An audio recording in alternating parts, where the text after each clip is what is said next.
Hello, everyone, and welcome back to another edition of Return Missionary Next Chapters podcast. I am your host, Sid Bassett. Today, we're joined by a guest whose voice has filled the most prestigious theaters in the world, from the Broadway touring companies of the Phantom of the Opera and Les Misérables to the hallowed acoustics of Carnegie Hall and the Tabernacle at Temple Square. He is a renowned performer, a celebrated recording artist, and to many of our listeners, the face of Hiram Smith and Brigham Young on the big screen. But beyond the standing ovations and the stage lights, Dallyn Bayles is a man deeply rooted in his faith and his role as an educator. He served as a religious educator at the Utah Valley Institute and is currently a professor at Southern Virginia University. Today we plan to pull back the curtain on a career and the life of a man whose music and acting has inspired millions of people across the world, and more importantly, those of returned missionaries. Dallyn, welcome to the show. Thank you very much for having me. It's a huge honor, actually. We're really excited to hear some of your experiences, both in the theater and also in church settings. So you giving us your time is really important for us. Thank you for that. The honor is mine. So you grew up in Green River, Utah. I don't know where that is. I apologize. Most people don't, yeah. Okay, I'm not from Utah, but I think I've heard of it, maybe driving through it. Well, most people, if they're from Utah, they know it for watermelons. So usually they have the big signs that say Green River watermelons up in, Utah Valley and Salt Lake area, and it's a big thing. So yeah, I come from where the watermelons are grown and where they come from. But yeah, very small town, 800 people. Yeah, that's where I grew up. If they weren't put on the map by you, they can certainly get there with the watermelons. I love that. Yeah. Yeah. I often can any good thing come out of Green River? Yeah, yes, it can. At least two things for sure. So I know you're heavily involved in the arts from a young age. Talk about maybe some of those special mentors, the examples that sort of helped you along the way and get you to this place where you could even consider participating at this highest of levels. Thank you. Yeah. Well, as we mentioned, Green River is a very small town, so the arts aren't exactly prominent there. Not a very big cultural center of the universe, but I had a very amazing music and drama teacher who I connected with since elementary. She would come down from the high school and do band, and so I would play in the band. And then I would go up and I'd watch the musical that they did every year, at our little high school. And I just fell in love with that. I thought that was pretty amazing, and I would sing at church and do various things, and people said I had a good voice, and I just loved doing it. But Miss J, affectionately known as Miss J, Jessica Jenkins, she is the one that truly inspired me. She introduced me to the arts. She introduced me to musical theater, to, Phantom of the Opera and Les Misérables. And in fact, she was the one that she got a group of us together, and we went up to Salt Lake City to watch the Broadway touring company of Les Misérables. And that was the first time I'd ever seen anything on a professional level. And, I'd known the music, I'd listened to it a lot, I'd sung it a lot, but to be able to witness it on stage was really transformative for me. I would dare say I had a spiritual experience as a result of that. Afterwards, I was just like, I had no idea that people even did that for a living, that they could use singing and acting for their career. And I just knew that that's what I wanted to do, and that I wanted to develop those talents on a professional scale, using whatever means I had in my small town, and and the opportunities that I had there, which weren't much, but still I took advantage of it, and so it was really quite amazing. I don't think I really truly realized how challenging the career was going to be, and how difficult it was going to be to get on. I really didn't know anything about it. I just knew that that's what I wanted to do, and so. But I owe so much to Miss J, and she was such an amazing woman, and still is an amazing friend to me, even today. And I love to praise her, and obviously I'm a kind of an advocate for arts and education as well, and how important those are, because they help to inspire me to develop the talents that I have and be able to move on to do some really cool things. And so I've been very grateful for that, and I'm grateful to her. And I really believe that the Lord blessed me with that opportunity to live in that small town, even though it was very frustrating for me, many times because you want those bigger opportunities, but it was because of that I'm here today. And so I'm very grateful for that. Wow. I didn't know that, Miss J.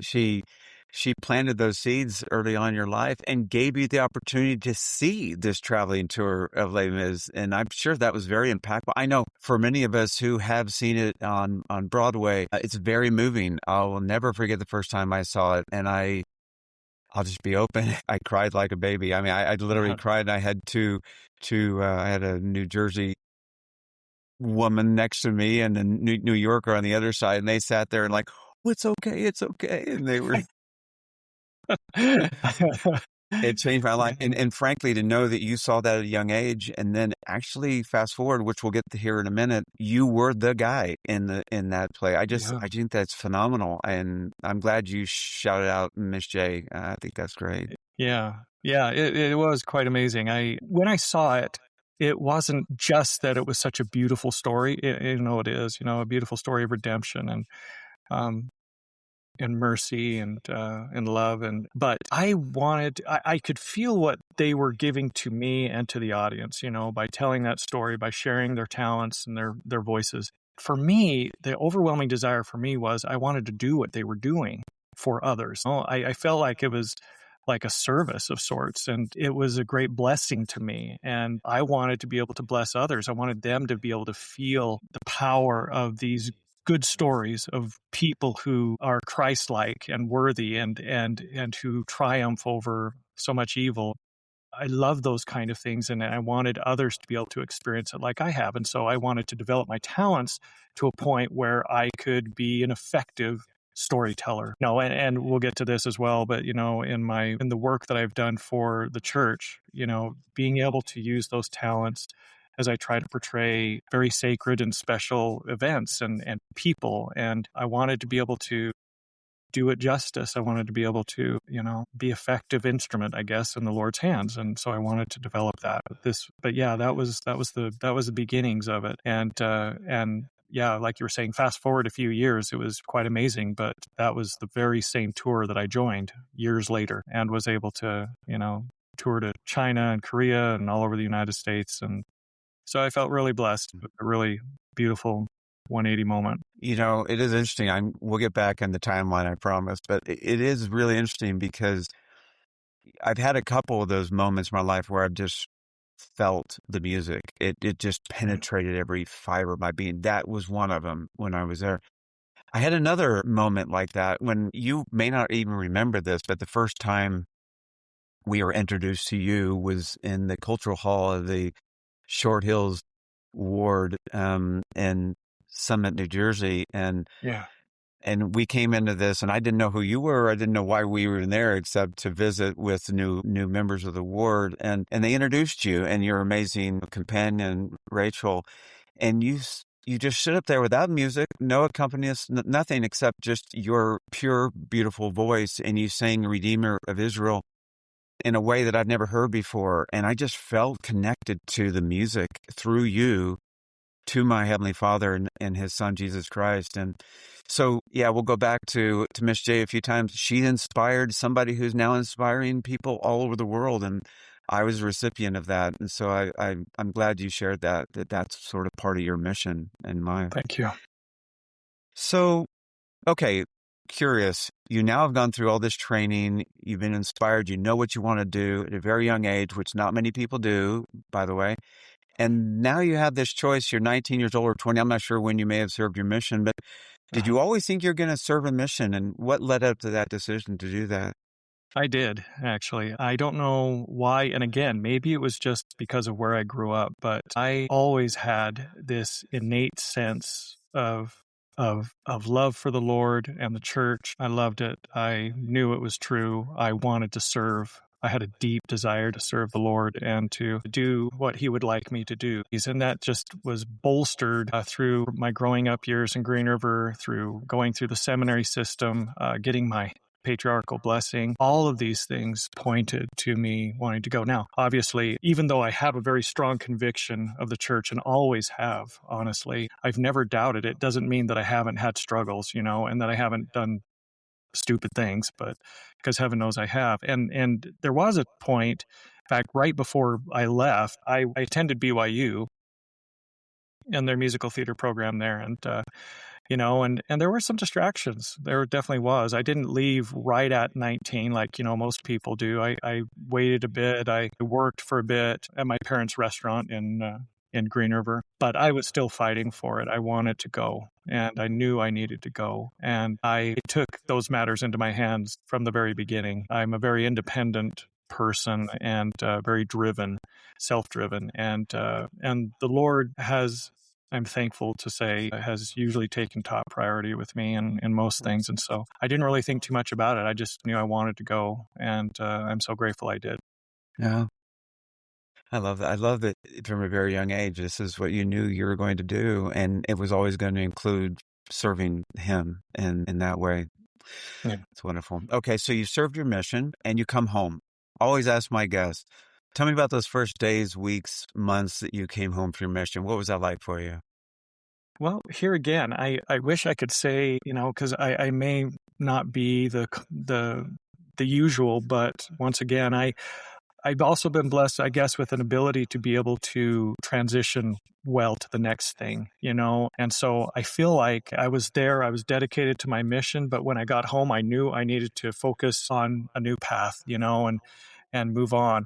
And to be honest, I often wonder if my experiences with theater helped me with that, because I had several experiences where I was part of a cast and part of a production, and you grow to love people, you grow to love the experience that you're having and performing and rehearsing and other things. And then when it's over, it's really hard, and it's hard because you just go into this almost depression. I did go into this depression, and it was really hard. Pardon me. And so I had to learn how to kind of pick myself up when things ended, and realize that there's more. This was a very important time of your life, but now the Lord needs you to step up and to keep going. This reminds me of something that a dear friend and mentor of mine, his name was David Warner, who I actually met right after my mission at BYU. He was a vocal teacher there, and he went on to work for the church and their music and cultural arts. Anyway, we can get into that. But he became a very dear friend of mine and a good mentor. And he told me once, right before I went on to go to the Les Mis tour, I had just gotten the tour, and he could see the stars in my eyes, and he's like, come here, I need to talk to you. And so he took my wife and I out to a restaurant. We just sat down, and he gave me some of the best advice I've ever had. And it still is something that is very foundational for me. I still go back to, and I still think about a lot about what he said to me. But one of these things that he said was, Dallyn, you need to keep progressing spiritually. The Lord has things for you down the line that you need to prepare for. And where you're at right now may be great, but it's not going to be where you need to be down the road for things that the Lord has in store for you. So you need to constantly be in circumstances and situations where you are able to progress spiritually. And that included, what I surrounded myself with as a performer, and the things that I allowed myself to do, and the priorities that I had, and other things. I needed to continue to grow spiritually. And so that is one of the things that actually saved me, not only on tour, but also as soon as I got home off my mission, because what I did was I just jumped right into life, and I started right back into BYU again, picked up where I left off, and started to figure out my life, started to date some wonderful people, found my wife, and was blessed to be sealed to her. Yeah. And so I kept myself busy. I also became an ordinance worker in the temple. That was what a blessing that was, to be able to serve in the temple in that way. The things that I learned and my testimony of the temple and of those ordinances grew so much. And then, of course, being at BYU, I had built-in institute, because, you have to take religious courses, and I loved that. And so I was able to continue my religious education while I was there as well. So all of those things, I think, made transition a lot easier and helped me to be able to build on what I had gained through serving my mission. Well, my mission was such an incredible experience and a marvelous way to get to know the Lord and to be able to grow in my testimony and my love for Him. And when that ends, our spiritual progression can't. It's so wonderful to be in a circumstance that's almost like this bubble, because you have everything mapped out for you, and it all includes things that are spiritual, things that will bring you closer to God, and the experiences that you have drive you towards Him. But when you're off of that, and when it's to yourself, you have to start making choices that will help to continue that spiritual progression. And so I think those things that I did helped me enormously to stay focused spiritually, to stay on the covenant path, and to keep progressing, because I knew I needed to. That, just because I served a mission does not mean that I am foolproof from being deceived by Satan or going off the covenant path. And this reminds me of something else. A few years down the road, this was after my Les Mis tour, and I was in a certain city performing a musical theater at a regional theater in the country. And anyway, I didn't doubt the church, but I was starting to become really tempted by the world. I wanted to do things with my career that I knew would not be in harmony with the gospel, and do certain things. And it was really concerning for me. And my wife, Rachel, was wonderful. She was very strong and very patient with me. But anyway, it was really a challenging time for me. And I was really tempted by it. So much so that my dear friend, mentor, David Warner, he actually flew to where I was in the country. And when he came to me, he just came for like a day. And I remember he just told me, just like, he listened to me and listened to what I wanted to do, and, and what my thoughts have been, and that I wanted to do this, and he just listened to me for a bit. And then he just said, Dallyn, whatever it is that wants these things is not who you really are. He said, this is the Son of Man, the natural man speaking. He said, you desire to follow the Lord, to keep your covenants with Him, to stay faithful. And he said, I know this is who you really are, because you chose to come to this earth in the pre-existence. You had a chance to follow Satan, and you rejected him. You set out with a burning desire to return back to your heavenly Father in celestial glory. And as he said those things, it was quite fascinating. I was like, it's like a light bulb turned on. I'm like, you're right. Where did this come from? That's not what I want. That's not who I am. And it was fascinating to me, because I realized how Satan is so good at what he does. He is a master deceiver, and he can make us think and feel things that we never, ever would have considered, and to the point where we might actually believe it and follow through with it and think that it's, coming from our inner desires, from who we are. But David Warner helped me to realize, no, that's not who I really am. That's the natural man. And you think about Mosiah 3:19, and that verse just took on a whole new meaning for me, that natural man is an enemy to God and has been forever. And it's required of us to listen to the Spirit. We have to be humble. We have to be teachable. We have to follow Him. We have to overcome that natural man, and I will probably talk about this later on for sure, but probably the most important lesson I've ever learned throughout my life is you must stay close to the Spirit. And this message has been emphasized like crazy with President Nelson and his that beautiful quote that he said, that you will not be able to survive spiritually in the coming days without the guiding influence of the Holy Spirit. And then President Oaks just recently reiterated that message and said, this I need you to know, when he was at BYU. And so there's something to that. And I know it, because it saved my life spiritually. I have to stay close to the Spirit, or I know I will be deceived, because I have before, and I've had to work my way back. And so I'm so grateful for the teachings of the Lord and our prophets that help us to prepare for these days that we're living in, and the things that I've experienced myself personally, where I've needed that Spirit to be in my life, so that I know that I have to keep progressing spiritually. I have to keep that Spirit with me. I have to keep learning. I have to keep growing. I have to, our work is not done.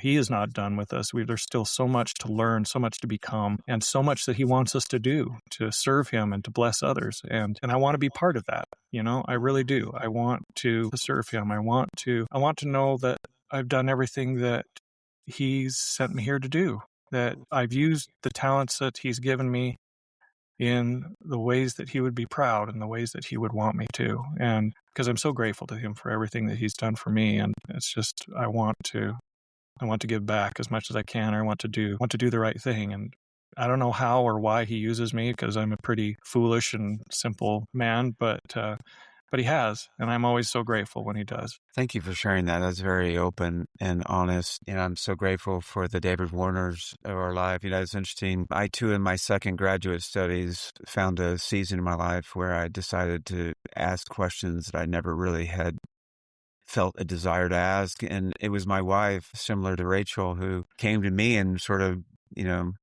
said, or she asked a question, what are you doing? Said, why are you going down this route? And what are you trying to achieve with these questions?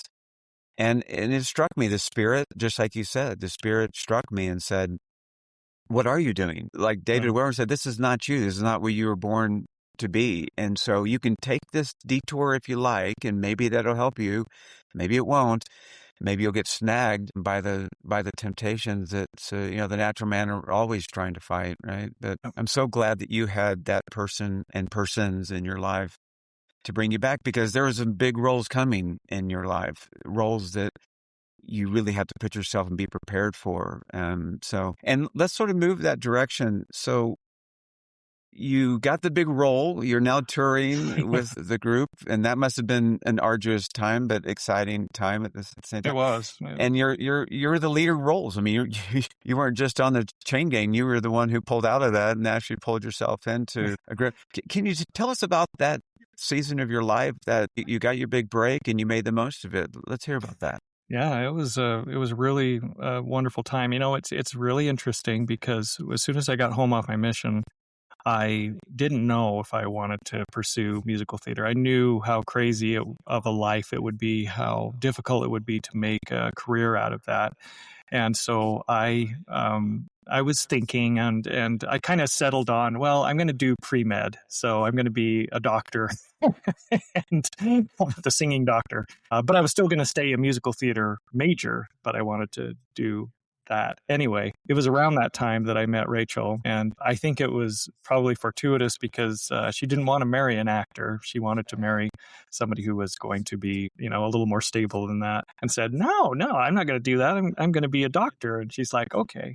So anyway, I tricked her into marrying me, and finally, and after I was sealed in, it's interesting because, even up to that point, I had been praying like crazy to know what the Lord would have me do. I knew I needed an inspiration. I needed to know for certain that this was the path that I needed to take. And so I waited quite a while, for years, honestly. And then I met my wife, and then I married her. And it was right after that I got the answer that this is the path I should take. And so I had to tell her. And so I was like, yeah, I really feel like the Lord wants me to pursue performing as my career. And she's like, well, let me go in and pray, and I'll get the right answer. So I'm like, okay. And so she went into the bedroom and knelt and prayed, and I was very anxious outside, wondering what was going to happen. And anyway, she came out, and bless her, she said, you're right. That's what we need to do. And that was a really important turning point, because we both felt the Lord's confirmation in this, because it helped us to become united in that. And so we knew that it was not going to be an easy life, but we knew that because the Lord was guiding us in that direction, that he would take care of us, and that we'd be able to make ends meet, and be able to overcome whatever challenges came. And we just had that simple faith, and we just moved forward. And it was immediately after that I got to tour with Les Mis, and it was a wonderful experience. We actually had a lot of fun. It's probably not for everybody, but we had a newborn baby at the time, 4 months old, and we bought a minivan and threw everybody in it, and we ran around the country. And I even got to go to China and to Korea. And so it was a really, really wonderful few years of our life. But then she became pregnant with our second, and we decided we probably better go back and get off the road. And so I left the tour, and I went back to BYU to finish up because I had one more year left to graduate. And so I went and did that. And then it was soon after that I started to get involved with church projects, the Joseph Smith film. Soon after that, doing the Nauvoo pageant and portraying Joseph Smith. And these wonderful, wonderful testimony building opportunities and great opportunities for me to be able to use these talents in a very directly spiritual way, directly missionary work opportunities. And I was so grateful for that. And so, yeah, it's really neat to be able to look back on my life and be able to see how the Lord has guided me along, because it almost always started off with something spiritual, that I would be part of. And then I would go out into the world and do something there and a Broadway tour or whatever. And then I'd come back and I'd start working with the church again and doing more there and going back out. It was a really, I killed my career several times following that spirit. We did. Because I shouldn't have left so many times. It just kills you. You have to stay in it, and you get momentum and you got to ride that. And so I didn't, but it was the best thing for our family. And I found that there were incredible blessings that the Lord had in store for not just our family, but for me personally, spiritually, and by doing that. And so, yeah, I've learned you can trust the Lord. He's really great. And has helped a lot, especially during those times and they were rough times, trying to figure out what I was supposed to do next and worried I needed to give up my career and, wondering what I'm going to do and if I'm going to be able to provide for the family. But I knew that somewhere down the road, the Lord would make it known. And we just held on to that and things always came about. Wow. You hear the expression starving artist or things like that. And you're the greatest of all. It's not like you performed for a season or a tour and they give you $10 million and now you're set and you don't have to worry about it. I hear that it's hand to mouth a lot in the business. In fact, I had a glimpse, and I apologize. I might embarrass myself by telling you this, but you and Rachel were Joseph and Emma in the Nauvoo pageant, and you and I have intersected just a few times in our life, and they've been meaningful to me. Very forgettable for you, I'm sure. But I was walking behind you because you and I had just reconnected from our days in New Jersey, and you were talking to a general authority. I don't know who it was, but he was talking to you about what was next, and the church, thinks very highly of you and would love to see you, but he couldn't promise you a gig for the next, 5 years. And here's a steady income stream. He couldn't do that. All he could do was just tell you what he knew. And I remember thinking to myself, I wonder what the next thing is for Dallyn. And of course, then I'd follow you. For me, it was easy because I'd follow you from one success to the next success to the one success.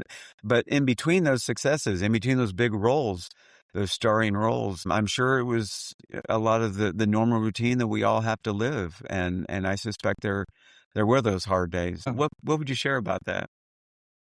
There again, you just have to stay close to the Lord and trust in Him, and also trust in your spouse. I can't emphasize enough, and I haven't even mentioned it yet, but how much being sealed in the temple and having my amazing companion with me has made all the difference in the world. I couldn't have done any of this without her, and her strength and her ability to be able to help keep me straight and keep me grounded, and also just to be my support and my person I confide in, the person that I counsel with. She's amazing, and had she not been there, my life would have taken a whole different path. I know it would have.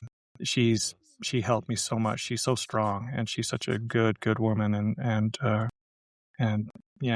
so anyway, she has made all the difference in that way through those tough times. But yeah, there were very, very difficult times. Speaking of the Nauvoo pageant, there was one time when Rachel and I were walking through what used to be the old Joseph Smith building that was there. It was like this big red brick building, and it's now since been torn down. We were walking through the cafeteria area, and come through the other doorway is a general authority that you would know very well, and his wife walking up towards Rachel and I. And he just got us, and we were dressed in our Joseph and Emma outfits, and he had already seen it. But anyway, he came up and just put us in a huddle. It was really quite amazing. He looked at me, he's like, Dallyn, are you keeping your covenants? And I was like, yes, what have you heard? What do you know? But I'm like, yes, I am. And he's like, good. But let me tell you something. He says, I don't know when or how, but someday your life right now, this is what he said, your life right now feels like it's on a speedboat. You're out in the water, it's thrilling, it's exciting, it's loud, and you're going along for the ride. But someday, he said, there will be a still small voice calling you from the shore, telling you to come to shore and go another direction. He says, your job is to stay open so that you hear that voice above the raucous speedboat that you're in and that you're on right now. And both Rachel and I were just kind of, well, first of all, we were incredibly grateful that, that a servant of the Lord would take the time to actually talk to us and give us that counsel. But it was counsel that I felt like we really needed.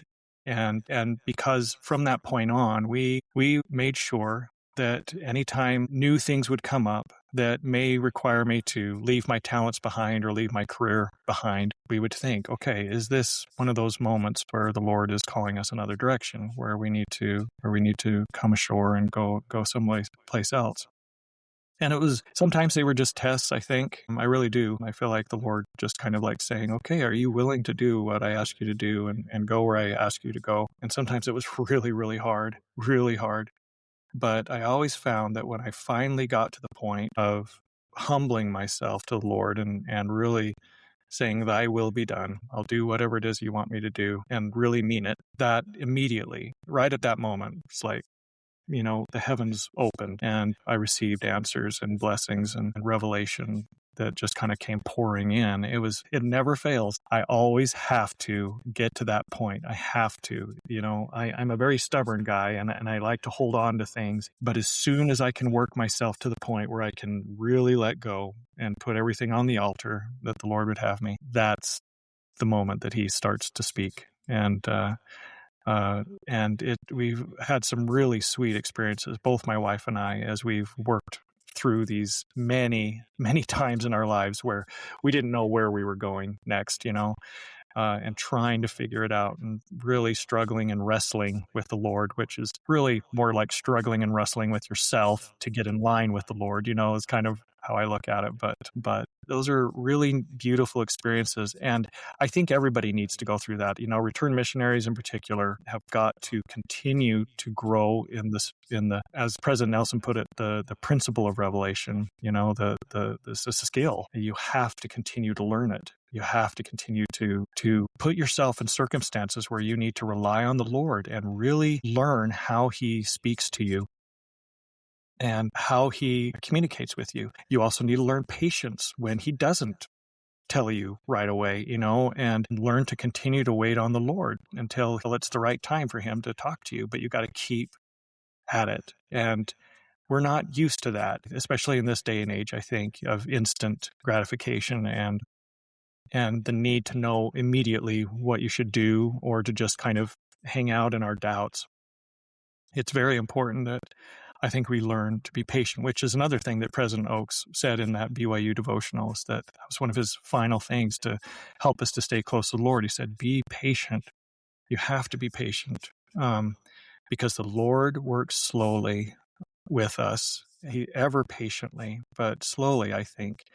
Not all the times will you get that hand resting on your head and pointing you in the right direction. And right where you're supposed to go. It's just these little things here and there. And I've often found that sometimes the Lord just really leaves it up to you. If you have two good choices and he's just like, what do you want to do? And so, because he wants to trust us, he wants us to be able to make decisions on our own. And I just know that when I do, he will be with me, whatever that decision is, and so we can move forward with confidence. And then there are times when he just waits until we're in a right situation, or we have all the information, or we need to get ourselves prepared in a certain way to be able to be ready to receive what he needs to reveal to us. Anyway, but it's been one of the coolest things in my life have been working with Rachel, and both of us working with the Lord and trying to figure things out as we move along in life, including with our children and our family and my career and so many things.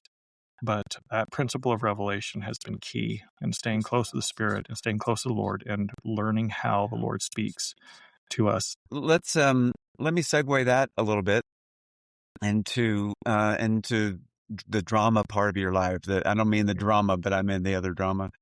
So I'm not an actor, obviously, but I did play Rolf in a steak play one time in The Sound of Music, and I can still sing the song. You are 16 going on 17. And I felt connected to the role. I really did. And I still have. So, you've played some pretty important roles, big roles, and not just in your touring shows, but in the church shows. And we know you as Joseph Smith. We know you as Brigham Young. We know you as Hiram Smith. These are all key roles of those prophets, seers, and revelators of this day. You had to obviously come to know them, and I'm a little hesitant, but I would love to lean into your role as the Savior as well, which you've played. You had to do a lot of work to become those people, and you're at a higher level than me, obviously. So, what does it feel like to do the research, to study, and learn about these individuals, and what's that do for your testimony? Sometimes the more you get to know somebody, it can work one way or the other within you. So, what would you share with our listeners? Oh, goodness. What I would share with others is that I don't want this to sound like it can only happen to people like me who are in these circumstances, where you do a role and then you can have these experiences. Because all I did, honestly, was what I probably should already be doing, and that is just dedicating myself to knowing these people, these wonderful men and women of the Restoration, the wonderful men and women of the Scriptures. They are incredibly wonderful, faithful, good people. Not perfect, but they are amazing. And I grew to love dearly, not just Hiram, not just Joseph, but all those that worked with him in the Restoration. Studied, church history like crazy and loved it. Loved learning about Emma and Joseph and Brigham and all the things that transpired from even before the first vision, but from that first vision, up until Nauvoo and everything that happened in Nauvoo and afterwards and history of that area. And it was very, very dear to my heart. I loved these people, and my testimony grew of them. And then as I was learning about them in an effort to try to portray them well and understand the scenes and the circumstances that we were portraying on film or on stage, I then just had these beautiful opportunities to be able to reenact these scenes, these stories that we've heard about. I had to really think about what would they have been thinking at this moment. Too often, I think when we read history, or even when we read the Scriptures, anything historical, it's always a foregone conclusion. Like, we already know what they're going to say. We know how this is going to end. We know the decisions they make. But I don't think we appreciate at all how challenging the process that they must have gone through to get to that point, the decisions they would have had to make, how challenging and difficult even the simplest of these decisions would have been to make, to stay faithful, to stick with Joseph, for Joseph to even not renounce what he had said. His life could have been so much easier, but he didn't. He kept going through so much, and all those that worked with him did. Also those that followed and worked with the Savior himself and the Savior himself, for heaven's sake. These were incredible, incredible men and women who had to make choices just like we do. Too often we try to distance ourselves from them and say, well, they were them. No, they were just people. They were just people like you and me. And they had to make choices. And who's to say that we couldn't have made the same choice in those circumstances? But anyway, so really, as I as we portray these scenes on film or on stage or whatever, it just gave me such a deeper appreciation and love for those who built the foundation of our faith. When I was doing the Joseph Smith film, Elder Richard G. Scott came on set and one day, and all of us as a cast and crew, we all gathered and we had a little devotional with him. And I'll never forget what he said. He was like, he just looked at us and says, you don't have the talent to tell these stories. And I was like, okay, thank you. That's a real boost. He says, nobody does. These stories are transcendent. They are beyond our ability to be able to really tell the story of the restoration. And so he said, so you have to rely on the Lord. You have to seek his help, his guidance as you do this work and as you attempt to portray these sacred scenes from church history and these amazing individuals. It's required of you to be the best you can be. And so what's interesting about doing work for the church that's different than, say, Broadway and other things is that when I get to do work for the church, I'm able to share a part of my real self, myself, wholly, things that I believe, things that I know. And I'm able to share that with people. And that requires something that goes beyond acting ability. Acting ability is being able to try to act truthfully under imaginary circumstances. You have to try to be truthful, But when you can just be yourself and share what you know to be true, it's a beautiful feeling, but sometimes we can get in the way of that. But the most important thing, as Richard G. Scott said, was it's about who you are as a person, as an individual. The real talents that we have are not outward, they're inward. That's what gives life to our talents, I believe. The people that we are, that is what is going to give life to truth, to whatever you portray, whether it be, a religious production or a frivolous musical. If there's truth there and you connect with it and you believe it and you can share that, then it'll come across that much more powerfully. But particularly in religious works and with the work of the church, they're not in the acting business, they're in the salvation business. And that means that we who are part of it need to be believers. It's important that we are believers first and foremost, that we know these things to be true and that it's our heart and our spirit that are being portrayed on screen or on stage and not a construct of a character, you know what I mean? And, being kind of this outer shell of a person, but it's got to be us coming to it and sharing that. And I think that's true of whether you're a missionary or a leader of any kind. I think you have to have that conviction within yourself before you can really make a difference or before you can achieve your greatest potential and being able to share the message. Case in point, when I went to Nauvoo and I watched you and Rachel in those, amazing roles that you played. You did a vignette where you went and recited the King Follett discourse. And I didn't know what that was. Confessions of the Heart. I thought maybe it was a king who had something important to say. I didn't realize it was at his funeral. And then and when you delivered that discourse, you became Joseph Smith to all of us there. You not just played your role well, but you could tell the words that were being said were things that you believed.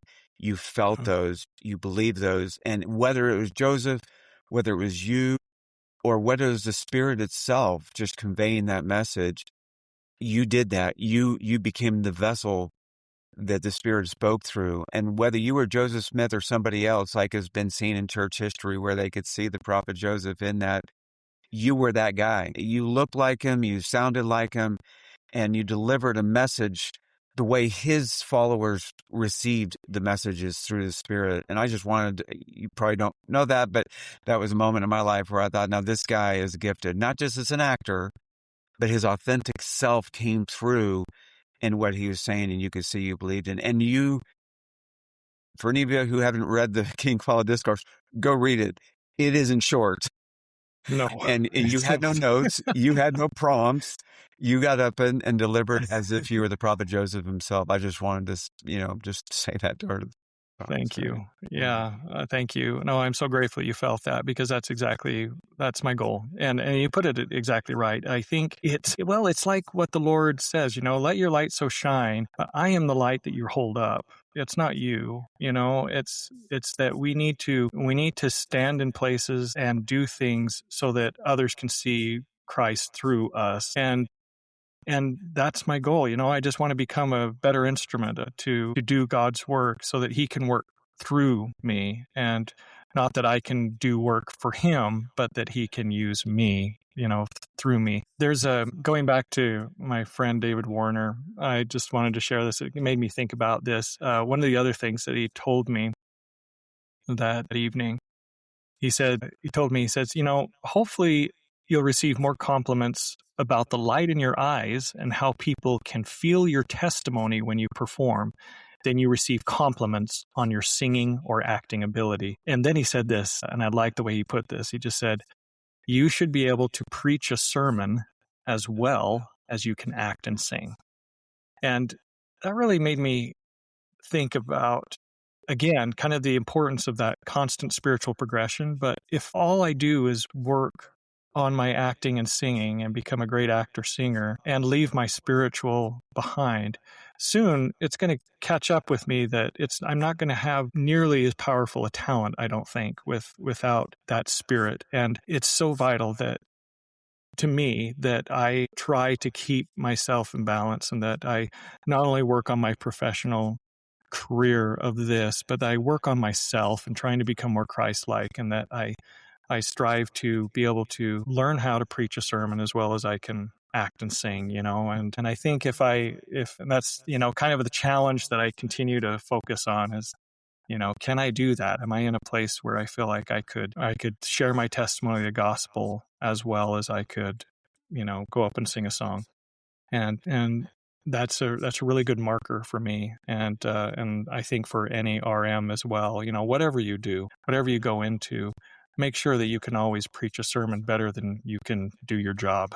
And then I think you'll know that you're doing okay.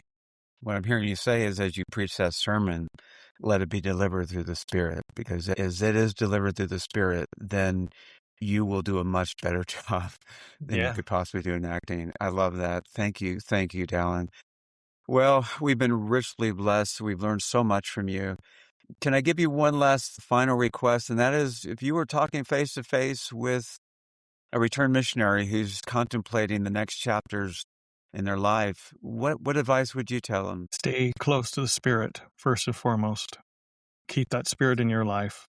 Let it guide you. Learn how it speaks to you so that you won't be deceived, because you will be if you don't. Number 2, find an amazing eternal companion that you can marry in the temple and be sealed to. They will be an enormous blessing in your life. But the most important thing is that you both are grounded in the gospel, and that you are increasing your spiritual foundation on Christ together, always. And certainly, read your scriptures, read the Book of Mormon all the time, and pray. Never give that up, ever. Your study of that will save your life, spiritually speaking. And then finally, go to the temple, serve in the temple often. The Spirit that you feel there, the beautiful symbols of Christ that you can ponder on there, will greatly not only enhance your testimony, but it will bless your life as you remember the covenants that you have made with him. That as you remember the great, incredible blessings that he has in store for you as you continue to stay close to him.